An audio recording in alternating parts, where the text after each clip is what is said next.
ഇനി നമ്മൾ ഈ റിവേഴ്സിബിൾ റിയാക്ഷനിൽ സംഭവിക്കുന്ന കാര്യത്തെ പറ്റിയാണ് നമ്മൾ പറയാൻ പോകുന്നത്. കെമിക്കൽ ഇക്വിലിബ്രിയം, രാസസന്തുലനം എന്ന് പറയും.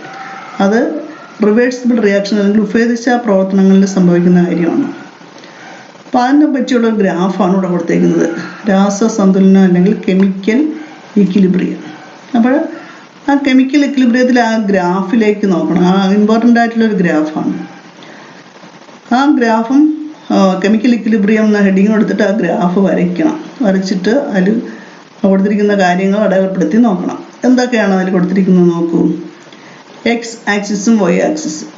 അതായത് എക്സ് ആക്സിസ് എന്ന് പറയുന്നത് ടൈം ആണ് കൊടുത്തിരിക്കുന്നത്, സമയം. ഒരു രാസപ്രവർത്തനത്തിൻ്റെ സമയമാണ് ഇവിടെ ഉദ്ദേശിക്കുന്നത്. രാസപ്രവർത്തനം നടക്കുന്നതിൻ്റെ സമയമാണ് അതിൽ കൊടുത്തിരിക്കുന്നത്. വൈ ആക്സിസിൽ റേറ്റ് ഓഫ് കെമിക്കൽ റിയാക്ഷൻ, അതായത് രാസപ്രവർത്തന നിരക്ക്. നമ്മളിപ്പോൾ രണ്ട് കെമിക്കൽസ് ചേർത്ത് ഒരു രാസപ്രവർത്തനം തുടങ്ങുമ്പോഴത്തേക്ക്, ഇപ്പോൾ നൈട്രജനും ഹൈഡ്രജനും ചേർന്ന് അമോണിയ ഉണ്ടാകുന്ന പ്രവർത്തനത്തിന് എക്സാമ്പിളായിട്ട് എടുക്കുക. ഇപ്പോൾ നൈട്രജനും ഹൈഡ്രജനും ചേർത്ത് അമോണിയ നമ്മൾ ഹൈ പ്രഷറൊക്കെ കൊടുത്ത് 450 ഡിഗ്രി സെൽഷ്യസ് ടെമ്പറേച്ചറൊക്കെ കൊടുത്ത് പ്രവർത്തനം തുടങ്ങുമ്പോഴത്തേക്കും രാസപ്രവർത്തനം തുടങ്ങിക്കഴിഞ്ഞ് പിന്നെ ഈ രാസപ്രവർത്തന നിരക്ക് കൂടും. അതാണ് മുകളിലേക്ക് ഉപയോഗിക്കുന്നത്. രാസപ്രവർത്തനം നിരക്ക് കൂടിക്കഴിഞ്ഞാൽ, അതായത് അങ്ങോട്ട് എന്താണ് നൈട്രജൻ ഹൈഡ്രജൻ എന്ന് പറയുന്ന റിയാക്റ്റൻ്റ് പ്രവർത്തിച്ച് അമോണിയ ഉണ്ടാകുന്ന പ്രവർത്തനം, അത് നമ്മൾ ആദ്യത്തെ സ്റ്റേജാണ്. അതിനെന്തോന്നാണ് വിളിക്കുന്നത്? Forward reaction. അപ്പോൾ ഈ റേറ്റ് ഓഫ് കെമിക്കൽ റിയാക്ഷൻ ഉയർന്ന് അത് ഫോർവേഡ് റിയാക്ഷൻ എന്ന ഗ്രാഫാണ് അവിടെ കാണിച്ചേക്കുന്നത്. കണ്ടോ, ബി അതെന്ന് പറയുന്നത് ഫോർവേഡ് റിയാക്ഷനാണ് കാണിച്ചേക്കുന്നത്, അതായത് പുരോപ്രവർത്തനം. അപ്പോൾ പുരോപ്രവർത്തനം നടന്നു കഴിഞ്ഞപ്പോൾ കുറച്ച് സമയം കഴിയുമ്പോൾ എന്ത് ചെയ്യും? ഈ ഫോർവേഡ് റിയാക്ഷൻ സ്ലോ ആവും. പിന്നെ നമ്മൾ എടുത്ത റിയാക്റ്റൻ്റ് എത്രയും എന്തായി മാറിക്കഴിഞ്ഞു? പ്രോഡക്റ്റായി മാറിക്കഴിഞ്ഞു. അപ്പോൾ ഫോർവേഡ് റിയാക്ഷൻ സ്ലോ ആകുമ്പോൾ ഈ റിവേഴ്സിബിൾ റിയാക്ഷനിൽ പിന്നെ എന്താണ് സംഭവിക്കുന്നത്? ഉണ്ടായ പ്രോഡക്റ്റ് എല്ലാം തിരിച്ച് റിയാക്റ്റൻ്റായി മാറുന്ന പ്രവർത്തനമാണ്. അതിന് നമ്മളെന്ത് പറയും? ബാക്ക്വേർഡ് റിയാക്ഷൻ അല്ലെങ്കിൽ പശ്ചാത്ത പ്രവർത്തനം എന്ന് പറയും. അപ്പോൾ ഈ ഫോർവേഡ് റിയാക്ഷൻ നടന്നു കഴിഞ്ഞ് ആ റിയാക്ഷൻ നിരക്ക് താഴ്ന്നതായിട്ട് കാണാം. നമുക്ക് താഴ്ന്ന് ബാക്ക്വേർഡ് റിയാക്ഷൻ തുടങ്ങുന്ന സമയം, അതാണ് നമ്മൾ ബാക്കിലോട്ട് കാണിച്ചിരിക്കുന്ന ആ ഗ്രാഫ്, ബാക്ക്വേർഡ് റിയാക്ഷൻ. അപ്പോൾ പിന്നെ ബാക്ക്വേർഡ് റിയാക്ഷനാണ് നടക്കുന്നത്, അതായത് പ്രോഡക്റ്റ് തിരിച്ച് റിയാക്റ്റൻ്റായി മാറുകയാണ് ചെയ്യുന്നത്. എന്നാൽ ഒരു സമയത്ത് ഒരു പ്രത്യേക സ്റ്റേജിൽ ഈ ഫോർവേഡ് റിയാക്ഷൻ്റെ റേറ്റും ബാക്ക്വേർഡ് റിയാക്ഷൻ്റെ റേറ്റും കൂടെ തുല്യമാകുന്ന ഒരവസ്ഥ വരും.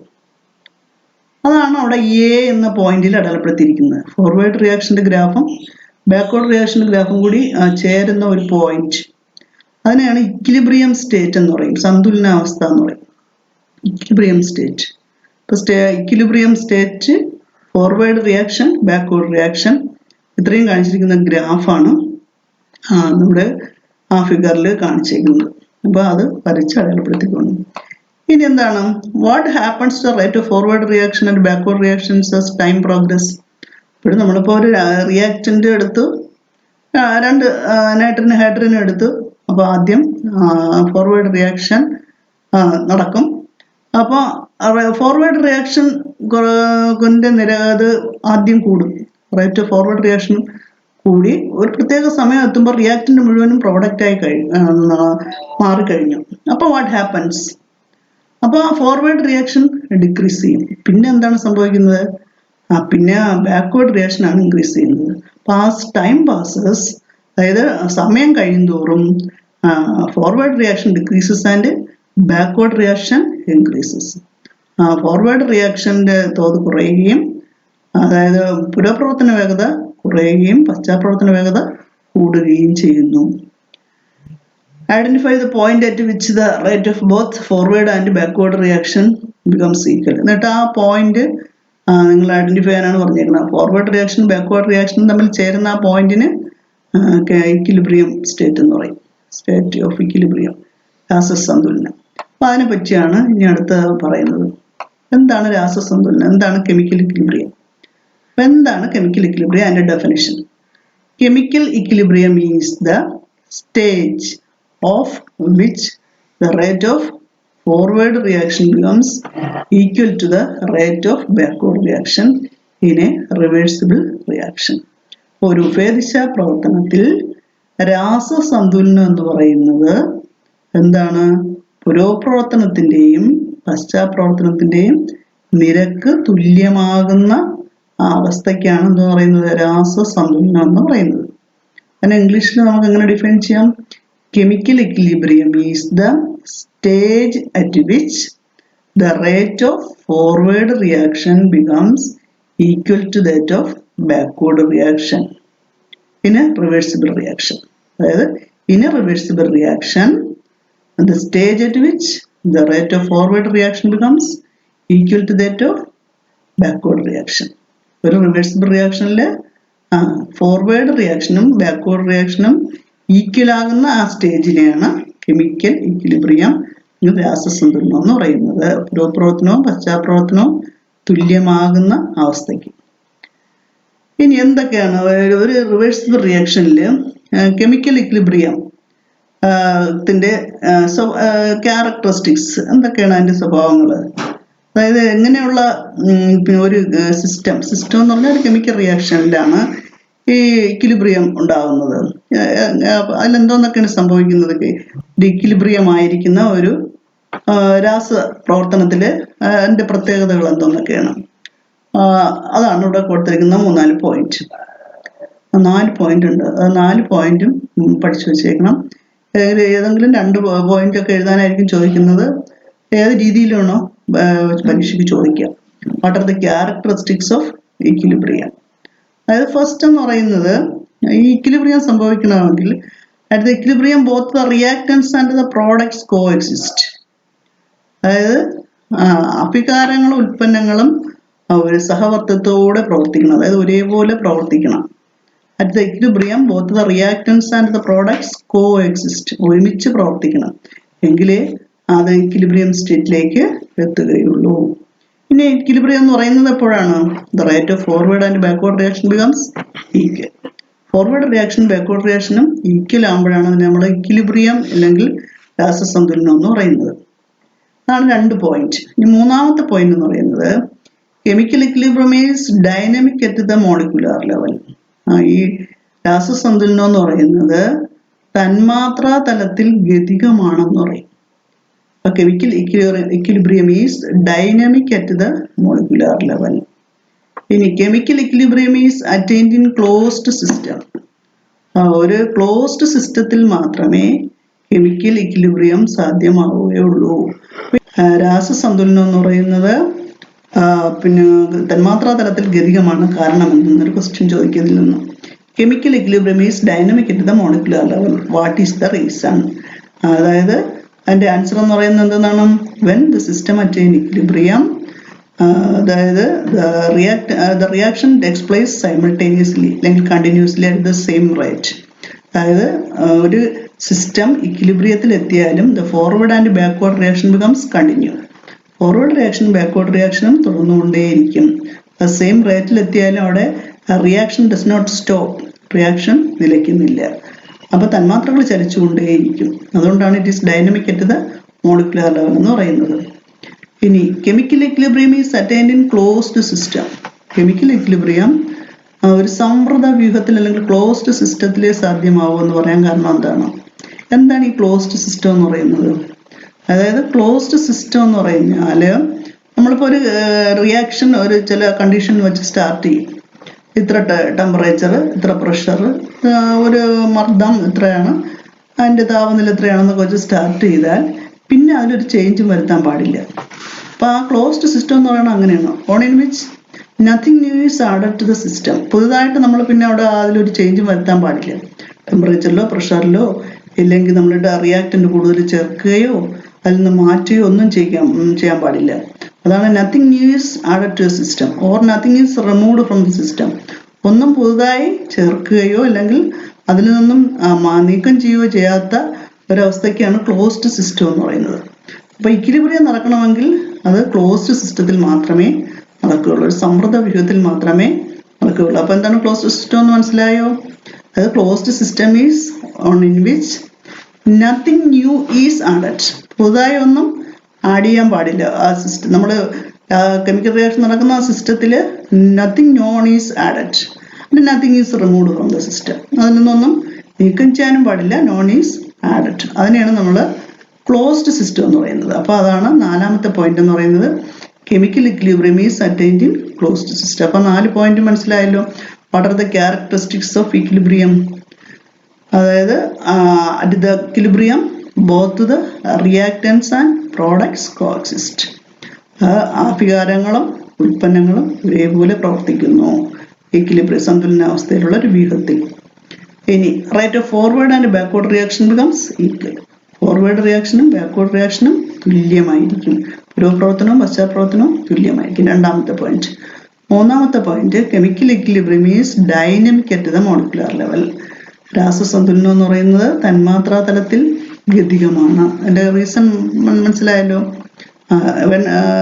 Reaction attain equilibrium, the forward and backward reaction occur simultaneously at the same rate. അതായത് സിസ്റ്റം ഇക്വിലിബ്രിയം ആയാലും പുരോപ്രവർത്തനം പശ്ചാപ്രവർത്തനം തുറന്നുകൊണ്ടേയിരിക്കും. So it is to be dynamic at the molecular level. അതുകൊണ്ടാണ് അതിനെ മോളിക്കുലർ ലെവൽ ഡൈനമിക് ആണെന്ന് പറയുന്നത്. Chemical equilibrium is attained in closed system. Chemical equilibrium closed system, സമ്പ്രദ വ്യൂഹത്തിൽ മാത്രമേ സാധ്യമാവുള്ളൂ. അപ്പോൾ what is closed system? Closed system എന്ന് പറഞ്ഞാൽ the system in which none is added to the system and nothing is removed from the system. സിസ്റ്റത്തിൽ പുതുതായി ഒന്നും ആഡ് ചെയ്യുകയോ ഇതിൽ നിന്നൊന്നും റിമൂവ് ചെയ്യുകയോ ചെയ്യാൻ പാടില്ല. അതിനെയാണ് ക്ലോസ്ഡ് സിസ്റ്റം എന്ന് പറയുന്നത്. അപ്പോൾ ഇനി നമ്മൾ ഇതുമായി ബന്ധപ്പെട്ട് ഒരു പ്രിൻസിപ്പിളാണ് പഠിക്കേണ്ടത്. അതായത് ലേ ഷാർലിയർ പ്രിൻസിപ്പിൾ എന്ന് പറയും. ലേ ഷാർലിയർ എന്ന ഒരു സയൻറ്റിസ്റ്റ് പ്രപ്പോസ് ചെയ്ത പ്രിൻസിപ്പിളാണ് കെമിക്കൽ ഇക്വിലിബ്രിയത്തെ പറ്റി. ലേ ഷാർലിയർ എന്ന് പറയുന്ന ഒരു സയൻറ്റിസ്റ്റ് മുന്നോട്ട് വെച്ച ഒരു തത്വം. അതിന് ലേ ഷാർലിയർ തത്വം അല്ലെങ്കിൽ ലേ ഷാർലിയർ പ്രിൻസിപ്പിൾ എന്ന് പറയും. എന്താണ് ലേ ഷാർലിയർ പ്രിൻസിപ്പിൾ? അതായത് നമ്മൾ ക്ലോസ്ഡ് സിസ്റ്റത്തെ പറ്റി പറഞ്ഞല്ലോ. ക്ലോസ്ഡ് സിസ്റ്റം എന്ന് പറഞ്ഞാൽ അവിടെ ഒന്നും ചേഞ്ച് വരുത്താൻ പാടില്ല. അപ്പോൾ ഇവിടെ ചേഞ്ച് വരുത്തിയാൽ എന്ത് സംഭവിക്കുന്നതിനെ പറ്റിയാണ് ലേ ഷാർലിയർ പ്രിൻസിപ്പിളിൽ പറയുന്നത്. എന്താണ്? ഏതിലെങ്കിലും ചേഞ്ച് വരുത്തിയാൽ when the concentration, pressure or temperature of a systematic equilibrium is changed. അപ്പോൾ ഒരു ഇക്വിലിബ്രിയം ആയിരിക്കുന്ന സിസ്റ്റം, ഫോർവേഡ് റിയാക്ഷനും ബാക്ക്വേർഡ് റിയാക്ഷനും തുല്യമായിരിക്കുന്ന ഒരു സിസ്റ്റം, ആ സിസ്റ്റത്തിൽ നമ്മൾ ഏതിലെങ്കിലും ഒന്നിൽ വ്യത്യാസം വരുത്തിയാൽ, ഏതിലൊക്കെയാണ് വ്യത്യാസം വരുത്താൻ കഴിയുന്ന ഘടകങ്ങൾ? കോൺസെൻട്രേഷൻ, ഗാഢതയിൽ വ്യത്യാസം വരുത്താം, പ്രഷർ, മർദ്ദത്തിൽ വ്യത്യാസം വരുത്താം, ടെമ്പറേച്ചർ, അതിൻ്റെ താപനിലയിൽ വ്യത്യാസം വരുത്താം. അങ്ങനെ ഏതെങ്കിലും വ്യത്യാസം വരുത്തിയാൽ എന്ത് സംഭവിക്കും? എന്താണ്? The system will readjust itself. System സ്വയം റീഅഡ്ജസ്റ്റ് ചെയ്യും. എങ്ങനെ സ്വയം റീഅഡ്ജസ്റ്റ് ചെയ്യും? സ്വയം അത് അഡ്ജസ്റ്റ് ചെയ്യണം എങ്ങനെയാണ്? So as to nullify the effect of change. നമ്മൾ മാറ്റം വരുത്തിയ ഘടകങ്ങളിൽ മൂലം ഉണ്ടാകുന്ന ആ ചേഞ്ച് ഇല്ലാതാക്കും സ്വയം. അതായത് to nullify the effect of change and attain a new state of equilibrium. നമ്മളിപ്പം കോൺസെൻട്രേഷനിലോ പ്രഷറിലോ ടെമ്പറേച്ചറിലോ വ്യത്യാസം വരുത്തിയാൽ സ്വാഭാവികമായിട്ട് ആ കെമിക്കൽ റിയാക്ഷന് മാറ്റം വരും. അപ്പോൾ ആ മാറ്റം വരുമ്പോൾ എന്ത് ചെയ്യും? ആ മാറ്റം മൂലം എന്തെങ്കിലും ഒരു എഫക്റ്റ് ഉണ്ടാകും. ആ എഫക്റ്റിനെ ആ സിസ്റ്റം തന്നെ സ്വയം ഇല്ലാതാക്കിയിട്ട് വീണ്ടും അതൊരു സ്വയം ചേഞ്ച് വരുത്തിയിട്ട് അതൊരു പുതിയ സന്തുലനാവസ്ഥയിലേക്ക് എത്തിച്ചേരുമെന്നാണ് പറയുന്നത്. അപ്പോൾ എന്താണ് ലേ ഷാർലിയർ പ്രിൻസിപ്പിൾ? അതായത് when the concentration, pressure or temperature of a system at equilibrium is changed. Equilibrium ആയിരിക്കുന്ന ഒരു സിസ്റ്റത്തിൽ ഗാഢതയിലോ മർദ്ദത്തിലോ താപനിലയിലോ വ്യത്യാസം വരുത്തിയാൽ the system will readjust by itself. സിസ്റ്റം സ്വയം ഒരു പുനഃക്രമീകരണം നടത്തും. എങ്ങനെ? To nullify the effect of change. അതുമൂലമുണ്ടാകുന്ന ആ മാറ്റങ്ങളെ ഇല്ലായ്മ ചെയ്യത്തക്ക വിധത്തിൽ ആ വ്യൂഹം ഒരു പുനഃക്രമീകരണം നടത്തി to attain a new state of equilibrium, ഒരു പുതിയ സന്തുലനാവസ്ഥയിലേക്ക് എത്തിച്ചേരും. അതാണ് ലേ ഷാർലിയർ പ്രിൻസിപ്പിൾ. ഒന്നുകൂടെ പറയാം. When the concentration, pressure or temperature of a system at equilibrium is changed, the system will readjust by itself so as to nullify the effect of change. Nullify എന്ന് പറഞ്ഞാൽ cancel ചെയ്യുക. Nullify the effect of change and attain a new state of equilibrium. ആ system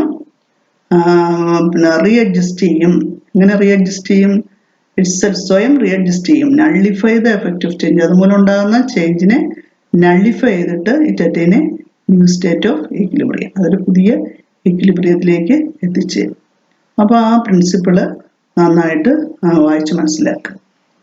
ഇനി ഈ ലേഷ്-ഷാഡ്ലർ principle വെച്ച് ഈക്വിലിബ്രിയത്തിലുണ്ടാകുന്ന മാറ്റങ്ങൾ, ഓരോ പ്രത്യേക ഘടകങ്ങൾ, നമ്മൾ കോൺസെൻട്രേഷൻ, ടെമ്പറേച്ചർ, പ്രഷർ എന്നൊക്കെ പറഞ്ഞല്ലോ. അപ്പോൾ ഇനി അത് സെപ്പറേറ്റ് ആയിട്ട് പഠിക്കാൻ പോവുകയാണ്. കോൺസെൻട്രേഷനിൽ വ്യത്യാസം വരുത്തിയാൽ ഉണ്ടാകുന്ന ഇൻഫ്ലുവൻസ്, ആ സിസ്റ്റത്തിൽ ഉണ്ടാകുന്ന മാറ്റങ്ങൾ എന്താണ്, ആ സിസ്റ്റം എങ്ങനെയാണ് റീഅഡ്ജസ്റ്റ് ചെയ്ത് അതുമൂലം ഉണ്ടാകുന്ന ചേഞ്ചിനെ നള്ളിഫൈ ചെയ്യുന്നതെന്നാണ് പറയാൻ പോകുന്നത്. അതായത് first, influence of concentration on equilibrium. സന്തുലനാവസ്ഥയിലിരിക്കുന്ന വ്യൂഹം എന്ന് പറഞ്ഞാൽ എന്താണ്? ഫോർവേഡ് റിയാക്ഷൻ ബാക്ക്വേർഡ് റിയാക്ഷൻ തുല്യമായിരിക്കുന്ന ഒരു കെമിക്കൽ റിയാക്ഷൻ. അതിൽ കോൺസെൻട്രേഷൻ, ഗാഢതയിൽ വ്യത്യാസം വരുത്തിയാൽ ഉണ്ടാകുന്ന ഇൻഫ്ലുവൻസ് എന്തൊക്കെയാണെന്ന് നോക്കാം. അതിനൊരു എക്സാമ്പിൾ ഇവിടെ തന്നിരിക്കുന്ന അമോണിയയുടെ കാര്യമാണ് പറഞ്ഞിരിക്കുന്നത്. Ammonia is industrially prepared. Haber process വഴിയാണ് അമോണിയ വ്യാവസായികമായി നിർമ്മിക്കുന്നതെന്ന് നമ്മൾ നേരത്തെ പറഞ്ഞു. Ammonia is industrially prepared by Haber process. Haber process വഴിയാണ് അമോണിയ ഇൻഡസ്ട്രിയലായി പ്രിപ്പയർ ചെയ്യുന്നത്. അതിൻ്റെ ഇക്വേഷൻ നമ്മൾ പഠിച്ചാണ്. N2+3H2 gives 2NH3. നൈട്രജനും ഹൈഡ്രജനും ചേർന്ന് അമോണിയ ഉണ്ടാകുന്ന പ്രവർത്തനം. ഇവിടെ ഇതൊരു റിവേഴ്സിബിൾ റിയാക്ഷൻ ആണല്ലോ. അപ്പോൾ ഇതിൽ കോൺസെൻട്രേഷൻ റിയാക്റ്റന്റിന്റെ കോൺസെൻട്രേഷന് വ്യത്യാസം വരുത്തുകയാണ്. അതായത് റിയാക്റ്റന്റ് എന്ന് പറയുന്നത് ഇവിടെ ഏതാണ്? നൈട്രജനും ഹൈഡ്രജനും ആണ്. അതിന്റെ ഗാഢത കൂട്ടുക. ഇത് ഇക്വിലിബ്രിയം ആയതിനു ശേഷമുള്ള കാര്യമാണ് പറയുന്നത്. ഇക്വിലിബ്രിയം ആയി കഴിഞ്ഞാൽ നമ്മൾ കുറച്ച് നൈട്രജൻ കൂടുതൽ ചേർക്കും, അല്ലെങ്കിൽ കുറച്ച് ഹൈഡ്രജൻ കൂടുതൽ ചേർക്കും. അതാണ് കോൺസെൻട്രേഷൻ കൂട്ടുക എന്ന് പറഞ്ഞാൽ അതിൻ്റെ അളവ് കൂട്ടുക എന്നുള്ളതാണ് അർത്ഥം, ഗാഢത കൂട്ടുക. അപ്പോഴാ സിസ്റ്റത്തിന് എന്ത് സംഭവിക്കും? അത് ലേഷ്-ഷാഡ്ലർ പ്രിൻസിപ്പിൾ അനുസരിച്ച് നിങ്ങളോട് എക്സ്പ്ലെയിൻ ചെയ്യാൻ ചോദിക്കും പരീക്ഷയ്ക്ക്. അപ്പോൾ ഇവിടെ പറയുന്നത് എന്താണ്? Increased amount of reactant in product. So the rate of, ഇവിടെ according to Le Chatelier principle system arranged by converting the increased amount of reactant into product. If so, the rate of which reaction increases when the concentration of nitrogen is increased. നോക്കൂ, nitrogen hydrogen ആണ് ഇവിടുത്തെ reactant. ഇവിടെ പറഞ്ഞേക്കുന്നത് nitrogen കുറച്ച് കൂടുതൽ ചേർക്കുന്നു ഈ റിയാക്ഷനിൽ. the concentration of nitrogen is increased. അങ്ങനെയാണെങ്കിൽ ഏത് റിയാക്ഷൻ ഇൻക്രീസ് ചെയ്യും? ഏത് റിയാക്ഷൻ കൊണ്ട് ഉദ്ദേശിക്കുന്നത് എന്താണ്? ഇക്വിലിബ്രിയം എന്ന് പറയുന്നതിന് രണ്ട് സ്റ്റേജസ് ഉണ്ടല്ലോ. എന്താണ്? ഫോർവേഡ് റിയാക്ഷനും ബാക്ക്വേർഡ് റിയാക്ഷനും. അതാണ് ഇവിടെ ഉദ്ദേശിക്കുന്നത്. ഫോർവേഡ് റിയാക്ഷൻ എന്ന് പറയുന്നത് മുമ്പോട്ടുള്ള പ്രവർത്തനം, റിയാക്റ്റന്റ് പ്രോഡക്റ്റ് ആവുന്ന പ്രവർത്തനം. ബാക്ക്വേർഡ് എന്ന് പറയുന്നത് പ്രോഡക്റ്റ് റിയാക്റ്റന്റ് ആവുന്ന പ്രവർത്തനം. അപ്പം നൈട്രജൻ കൂടുതൽ ചേർക്കുകയാണെങ്കിൽ മുമ്പോട്ടുള്ള പ്രവർത്തനമാണോ പുറകോട്ടുള്ള പ്രവർത്തനമാണോ കൂടുന്നതെന്നാണ് ഇവിടെ ഉദ്ദേശിക്കുന്നത്. നൈട്രജൻ എവിടെയാണ്? റിയാക്റ്റന്റ് ആണ്. റിയാക്റ്റന്റ് പ്രവർത്തിച്ച് പ്രോഡക്റ്റായി മാറുക എന്ന് പറയുന്നത് ഫോർവേഡ് റിയാക്ഷൻ, മുമ്പോട്ടുള്ള പ്രവർത്തനമാണ്, പുരോപ്രവർത്തനമാണ്. അപ്പോൾ if nitrogen is concentration of nitrogen is increased, which reaction increases? നമുക്ക് മനസ്സിലാക്കാമല്ലോ ഏത് റിയാക്ഷനാണ്? മുമ്പോട്ടുള്ള പ്രവർത്തനം, അതായത് ഫോർവേഡ് റിയാക്ഷൻ ഇൻക്രീസസ്. അതാണ് എൻ്റെ correct answer, forward reaction. What will happen if the concentration of ammonia is increased? ഇനി നോക്കൂ, ഇനി അടുത്തത് അമോണിയയുടെ കോൺസെൻട്രേഷൻ കൂടുകയും. അമോണിയ എന്ന് പറയുന്നത് ഏത് ഭാഗത്താണ്? പ്രോഡക്റ്റിന്റെ ഭാഗത്താണ്. അപ്പോൾ ഇവിടെ പ്രോഡക്റ്റിന്റെ കോൺസെൻട്രേഷൻ കൂടിയാൽ എന്താണ് സംഭവിക്കുന്നത്? അതായത് പുറകോട്ടുള്ള പ്രവർത്തനം, പ്രോഡക്റ്റ് തിരിച്ച് റിയാക്റ്റന്റായി മാറുന്ന പ്രവർത്തന വേഗതയിൽ കൂടുന്നത്. അപ്പോൾ ഏത് റിയാക്ഷൻ കൂടും? ബാക്ക്വേർഡ് റിയാക്ഷൻ, പശ്ചാത്ത പ്രവർത്തന വേഗത കൂടുന്നു. അപ്പോൾ അമോണിയയുടെ എമൗണ്ട് കൂടുകയാണെങ്കിൽ ബാക്ക്വേർഡ് റിയാക്ഷനും, നൈട്രജനോ ഹൈഡ്രജനോ കൂടുകയാണെങ്കിൽ ഫോർവേഡ് റിയാക്ഷനും ഇൻക്രീസ് ചെയ്യും എന്നാണ് പറയുന്നത്. ഇനി പറയുന്നത് what will be the effect if the ammonia produced is removed continuously from the system? ഇനി കുറച്ച് സമയം കഴിഞ്ഞ് നൈട്രജനും ഹൈഡ്രജനും ചേർന്ന് അമോണിയ ഒരുപാടായി, എമൗണ്ട് കൂടി. അപ്പോൾ നമുക്ക് അമോണിയ അതിൽ നിന്ന് നീക്കം ചെയ്യണം. It is removed from the system. അമോണിയയുടെ കോൺസെൻട്രേഷൻ കൂടിപ്പോയിട്ട് നമ്മൾ അതിൽ നിന്ന് റിമൂവ് ചെയ്യുന്നു. അങ്ങനെയാണെങ്കിൽ ഏത് റിയാക്ഷൻ ഇൻക്രീസ് ചെയ്യും എന്നാണ് ചോദിച്ചിരുന്നത്. അപ്പോൾ അമോണിയ അതിൽ നിന്ന് റിമൂവ് ചെയ്യുക എന്ന് പറഞ്ഞാൽ ഏത് കുറഞ്ഞു? അവിടെ പ്രോഡക്റ്റിലെ കുറയുന്നത്, പ്രോഡക്റ്റിന്റെ കോൺസെൻട്രേഷൻ കുറഞ്ഞു. പ്രോഡക്റ്റിന്റെ കോൺസെൻട്രേഷൻ കുറയുമ്പോൾ പിന്നെ ഏത് റിയാക്ഷൻ ആയിരിക്കും ഇൻക്രീസ് ചെയ്യുന്നത്?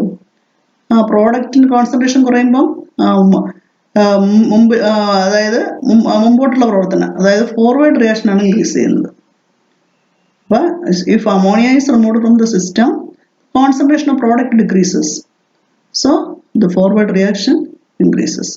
അപ്പോൾ അമോണിയയുടെ ഗാഢത അവിടെ കുറയുന്നു, അതുകൊണ്ട് പുരോപ്രവർത്തനം വേഗത്തിലാക്കുന്നു. അപ്പോൾ ഇതിനെല്ലാം കൂടി ഒരു ടേബിളിനകത്ത് ആക്കി കൊടുത്തിട്ടുണ്ട്, അതായത് ഈ ഓരോന്നിലും വരുന്ന വ്യത്യാസങ്ങളെ.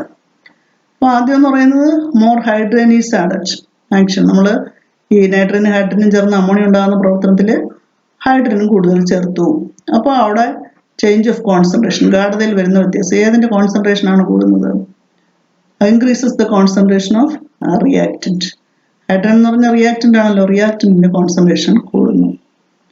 അപ്പോൾ ചേഞ്ച് ഇൻ റേറ്റ്, ഏത് റിയാക്ഷനാണ് ഇൻക്രീസ് ചെയ്യുന്നത്? റിയാക്ഷനാണ് റിയാക്റ്റൻ്റ് ഹൈഡ്രജൻ്റെ അളവ് കൂടുമ്പോൾ rate of forward reaction increases. Forward റിയാക്ഷനാണ് ഇൻക്രീസ് ചെയ്യുന്നത്. ഇനി more ammonia is added, ammonia കൂടുതലായി, അല്ലെങ്കിൽ അമോണിയ കൂടുതൽ ചേർക്കുകയാണ്. അങ്ങനെയാണെങ്കിൽ അമോണിയ എന്ന് പറയുന്ന പ്രോഡക്റ്റ് സൈഡിലാണ്, അപ്പോൾ concentration of product increases. Concentration product increase ചെയ്യുമ്പോൾ പ്രോഡക്റ്റിൻ്റെ സൈഡിൽ നിന്ന് പ്രോഡക്റ്റ് റിയാക്റ്റൻ്റ് ആവുന്ന പ്രവർത്തനമല്ലേ കൂടുന്നത്, അപ്പോൾ അതിനെന്തെന്ന് പറയും? Backward reaction. അപ്പോൾ backward reaction increases. Ammonia is removed, നേരത്തെ പറഞ്ഞതുപോലെ തന്നെ അമോണിയയിൽ നിന്ന് നീക്കം ചെയ്യണം. അപ്പോഴെന്താണ്? Decreases the concentration of product. പ്രോഡക്റ്റിൻ്റെ കോൺസെൻട്രേഷൻ ഡിക്രീസ് ചെയ്തു, പ്രോഡക്റ്റിൻ്റെ അളവ് അവിടെ കുറഞ്ഞു. അപ്പോൾ എന്താണ്? റിയാക്റ്റൻ്റ് പ്രോഡക്റ്റ് ആവുന്ന പ്രവർത്തനമാണ് വീണ്ടും കൂടുന്നത്. അപ്പോൾ ഫോർവേഡ് റിയാക്ഷൻ ഇൻക്രീസസ്, പുരോപ്രവർത്തന വേഗത കൂടുന്നു. മോർ നൈട്രജൻ ഈസ് ആഡഡ്, അതായത് നൈട്രജൻ കൂടുതൽ ചേർക്കുന്നു. നൈട്രജൻ കൂടുതൽ ചേർക്കുന്നു എന്ന് പറഞ്ഞാൽ ഏതാണ്? അഭികാരങ്ങളുടെ അളവ്, അതായത് റിയാക്റ്റൻറ്റിൻ്റെ അളവാണ് അവിടെ കൂടുന്നത്. അപ്പോൾ increase the concentration of reactant. അപ്പോൾ അഭികാരങ്ങളുടെ ഗാഢത അവിടെ കൂടുന്നു. അഭികാരങ്ങളുടെ ഗാഢത കൂടിയാൽ ഏത് പ്രവർത്തനമായിരിക്കും വേഗത്തിൽ നടക്കുന്നത്? Forward reaction. പുരോപ്രവർത്തന വേഗത കൂടുന്നു. അപ്പോൾ ഇതാണ് കോൺസെൻട്രേഷൻ കൂടിയാൽ അവിടെ ആ സിസ്റ്റത്തിൽ നടക്കുന്ന മാറ്റങ്ങൾ. മനസ്സിലായല്ലോ? അതായത് റിയാക്റ്റൻ്റ് ഏതെങ്കിലും കോൺസെൻട്രേഷൻ കൂടുകയാണെങ്കിൽ ഫോർവേഡ് റിയാക്ഷൻ, പുരോപ്രവർത്തന വേഗത കൂടും. പ്രോഡക്റ്റിൻ്റെ ഗാഢത, അതായത് ഉൽപ്പന്നങ്ങളുടെ ഗാഢത കൂടുകയാണെങ്കിൽ ബാക്ക്വേർഡ് റിയാക്ഷൻ കൂടും, അതായത് പശ്ചാപ്രവർത്തന വേഗത കൂടും. ഇനി ഉൽപ്പന്നം റിമൂവ് ചെയ്യണമെങ്കിൽ, ഉൽപ്പന്നത്തിൽ നിന്ന് നീക്കം ചെയ്യണമെങ്കിൽ ഉൽപ്പന്നത്തിൻ്റെ ഗാഢത അവിടെ, അല്ലെങ്കിൽ പ്രോഡക്റ്റിൻ്റെ കോൺസെൻട്രേഷൻ കുറയാണ് ചെയ്യുന്നത്. അപ്പോഴും പുരോപ്രവർത്തന വേഗത അല്ലെങ്കിൽ ഫോർവേഡ് റിയാക്ഷൻ ഇൻക്രീസ് ചെയ്യും എന്നാണ് ഇതിൽ നിന്ന് മനസ്സിലാക്കേണ്ടത്. അങ്ങനെയാണ് സിസ്റ്റം എന്ത് ചെയ്യുന്നത്? റേഷാർലെ പ്രിൻസിപ്പിൾ അനുസരിച്ച് റീഅഡ്ജസ്റ്റ് ചെയ്ത് ന്യൂ ഇക്വിലിബ്രിയത്തിലേക്ക് എത്തുന്നത്. സ്വയം പുനഃക്രമീകരണം നടത്തി പുതിയ സന്തുലനാവസ്ഥയിലേക്ക് എത്തിച്ചേരുന്നത് ഇങ്ങനെയാണ് ഗാഢത കൂടുമ്പോൾ. ഇനി അടുത്തത് രണ്ടാമത്തെ ഫാക്ടർ എന്താണ്? പ്രഷറാണ്. പ്രഷറും ഇക്വിലിബ്രിയമായിട്ടുള്ള ബന്ധം. പ്രഷർ എന്ന് പറഞ്ഞാൽ മർദ്ദവും രാസസന്തുലനവും. അതായത് ഫോഴ്സ് എക്സർട്ടഡ് യൂണിറ്റ് ഏരിയ, അതായത് ഒരു യൂണിറ്റ് പ്രതലത്തിൽ അനുഭവപ്പെടുന്ന ബലമാണ് മർദ്ദം. ഇപ്പം നമ്മൾ പഠിച്ച് നേരത്തെ പറഞ്ഞു എന്തോന്നാണ്? നൈട്രജനും ഹൈഡ്രജനും ചേർന്ന് അമോണിയ ഉണ്ടാകുന്ന പ്രവർത്തനത്തിൽ അവിടെ ഹൈ പ്രഷർ വേണമെന്ന് പറയുന്നു. പ്രഷർ കൂട്ടിയാൽ അവിടെ പ്രോഡക്റ്റ് കൂടുതൽ ഉണ്ടാകുമെന്ന് പഠിച്ചു കഴിഞ്ഞു. അപ്പോൾ ഇവിടെ പ്രഷർ കൂടുകയും കുറയുകയും ചെയ്യുമ്പോൾ എന്താണ് ഇവിടെ ഒരു ഇക്വിലിബ്രിയമായിരിക്കുന്ന സിസ്റ്റത്തിൽ പ്രഷർ കൂടുകയും കുറയുകയും ചെയ്താൽ എന്താണ് സംഭവിക്കുന്നതെന്നാണ് പറയാൻ പോകുന്നത്. അതിൻ്റെ equation N2 + 3H2 gives 2NH3. gives എന്ന് പറയുമ്പോൾ ഒരു റിവേഴ്സിബിൾ റിയാക്ഷൻ്റെ സൈൻ വേണം ഇടാനുള്ളത്. ഒരു റിവേഴ്സിബിൾ റിയാക്ഷനാണ്, ഒരു ഉഭയദിശാ പ്രവർത്തനമാണ്. അപ്പോൾ ഈ ഇക്വേഷനിൽ നമ്മൾ പ്രഷറിൻ്റെ ഇൻഫ്ലുവൻസ് നോക്കുമ്പോൾ നേരിട്ട് ചെയ്യാനുള്ളത് ആദ്യം ഇതിൻ്റെ മോൾ എണ്ണം നോക്കണം. മോൾ എന്ന് പറയുന്നത് നമ്മൾ രണ്ടാമത്തെ ചാപ്റ്ററിൽ പഠിച്ചാണ് മോള്. അപ്പോൾ ആ മോൾ എന്ന് പറയുന്നത് എങ്ങനെ നോക്കും? ഒരു N2 എന്ന് പറയുന്നത് ഒരു നൈട്രജൻ മോളിക്യൂളാണ്.